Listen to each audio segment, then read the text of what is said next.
Muitas vezes temos dificuldades para manter a paz da nossa casa, para manter a unidade familiar. Nesse vídeo, nós aprenderemos juntos sobre como fazer isso. Vem comigo!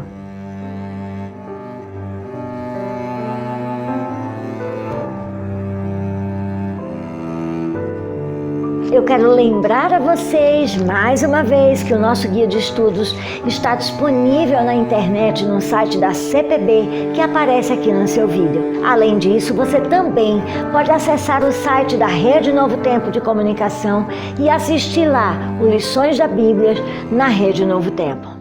Olá, queridos! Que prazer mais uma vez aqui no canal, juntinho com vocês, para tratarmos do nosso guia de estudo que tem como tema Estações da Família.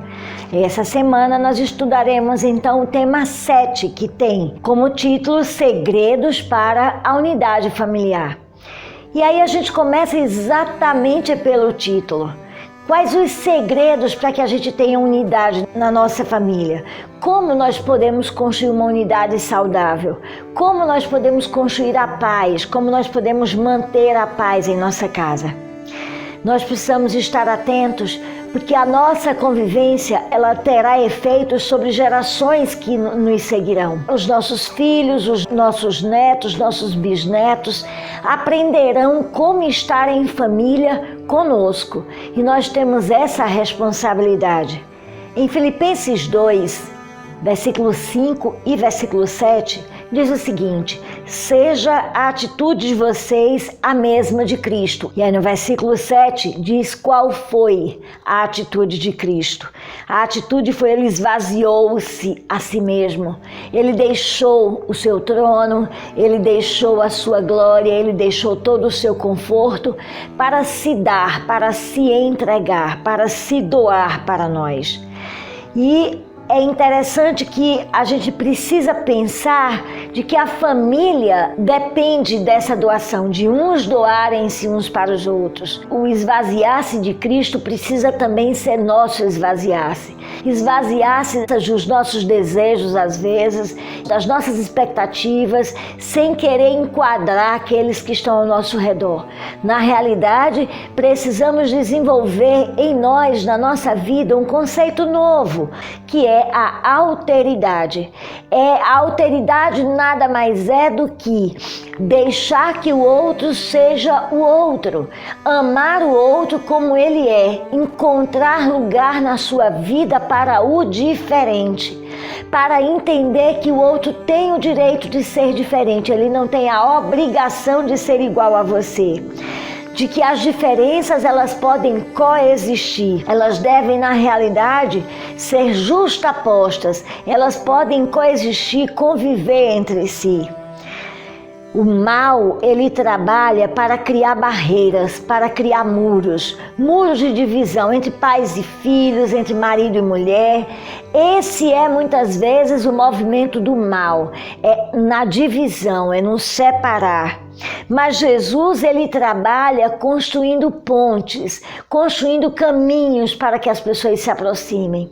Quando ele traz essa atitude de esvaziar-se, ele está dizendo que para se aproximar de nós, ele teve que abrir mão dele mesmo. Ele teve que descer até nós para se aproximar de cada um de nós, para que a gente possa se aproximar do outro. A gente precisa muitas vezes se esvaziar de nós mesmos. E a comunicação é um excelente instrumento para facilitar, vamos dizer assim, essa aproximação. Nunca ninguém chegou no meu consultório sofrendo pelo dito. É sofrendo muitas vezes pelos não ditos. Aquilo que gostaria de ter escutado e não escutou. Aquilo que gostaria de ter falado e não falou. Aquela abertura em casa, aquela proximidade, aquela intimidade que simplesmente não existiu. Isso se encontra na relação pais e filhos, uma comunicação que não foi construída, e é muito comum eu escutar dos pais, principalmente pais de adolescentes e jovens, dessa distância, desse menino que se cala, desse menino que se isola, ou dessa menina que se isola, que se tranca, que não se comunica com os pais.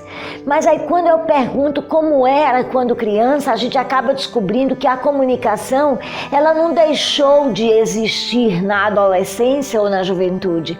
Ela simplesmente nunca existiu. Como que você quer desenvolver uma relação de intimidade com seu adolescente se hoje, quando criança, ele chega para você para contar alguma coisa e você não dá importância, você não para escutar, você não abre o seu ouvido? Tudo que pai e mãe têm é uma receita pronta, um sermão pronto para falar, e não abre a escuta, não abre a acolhida, não abre os braços. Há um texto que diz que a gente deve fechar a boca e abrir os braços. Abra os seus braços, e ao abrir os braços, abra a escuta. A Bíblia diz que nós devemos ser tardios para falar e prontos a ouvir. E isso está posto fisicamente em nós no momento que nós temos 2 ouvidos e uma boca só. Porque a comunicação ela acontece muito mais quando nós estamos com muito mais disposição para ouvir do que para falar. Muita gente planta no namoro uva e quando casa quer que produza maçã. Não construiu uma relação de intimidade, de conversa, de sinceridade no namoro, no noivado, e quando casa fica sentindo falta disso. A conversa deixa de existir. A gente precisa entender que o casal, antes de qualquer coisa, eles precisam ser bons amigos. Eles precisam se sentir à vontade para dizer o que pensa, o que sente um para o outro. Semana passada nós falamos do amor eros, não é? O amor que acontece, ele é afetivo, ele é espiritual, mas ele tem no corpo o seu instrumento de linguagem, não é? Essa semana nós estaremos falando sobre o amor ágape, não é? 1 Tessalonicenses 3,12, ele diz assim, que o Senhor faça transbordar o amor no seu coração, o desejo e a necessidade para que sua família tenha paz, para que haja unidade na sua família. Não importa que formação familiar você possui, se você é uma mãe com os filhos sozinhos, se você é um pai com os filhos sozinhos, se você é uma tia que cria os sobrinhos, uma avó que cria os netos, não importa a tua formação familiar, mas é preciso que o amor transborde no coração e seja derramado sobre eles, até porque a ordem de Deus expressa em João 15,12 é o meu mandamento amem-se uns aos outros como eu vos amei. E ele reforça isso na canção do amor que está lá no Novo Testamento, em 1 Coríntios 13. E eu vou pegar a partir do versículo 4 até o 7, que diz assim, que o amor, ele é paciente. O amor, ele para escutar. O amor não vira para a criança e fala, menino, deixa de ser besta. Não, o amor para escutar. O amor, quando fala com um filho, com uma filha, criança, diz assim, querido, por favor, você pode fazer isso para mim. E quando ele faz, o amor bondoso vai dizer, muito obrigado, meu amor.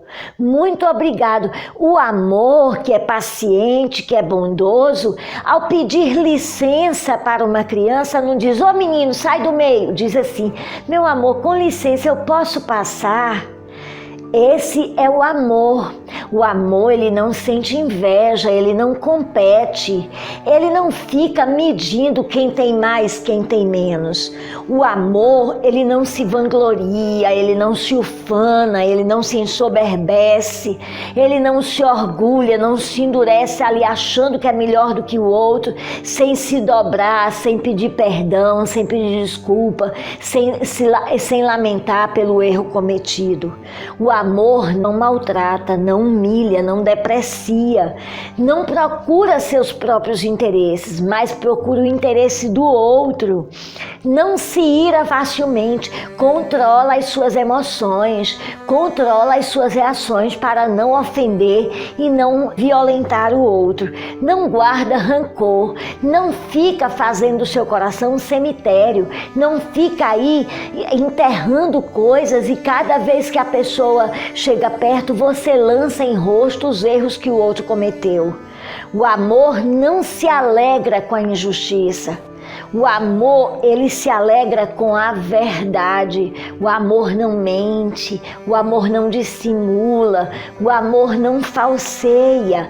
Ele tudo sofre, tudo crê, tudo espera, tudo suporta. Que tudo é esse? O tudo é amar de atitude e não somente de palavras. É ter atitudes de amor, é cuidar, é trabalhar, é estar junto, é cuidar na hora da doença, é amparar na hora da dificuldade, é parar para ouvir, não humilhar, não criticar. Isso é o tudo. Falando de um tema que é bem polêmico e pouco entendido pelas pessoas, pela maioria das pessoas, que é a questão da submissão bíblica. Quando se fala de submissão, logo se entende a submissão como subserviência.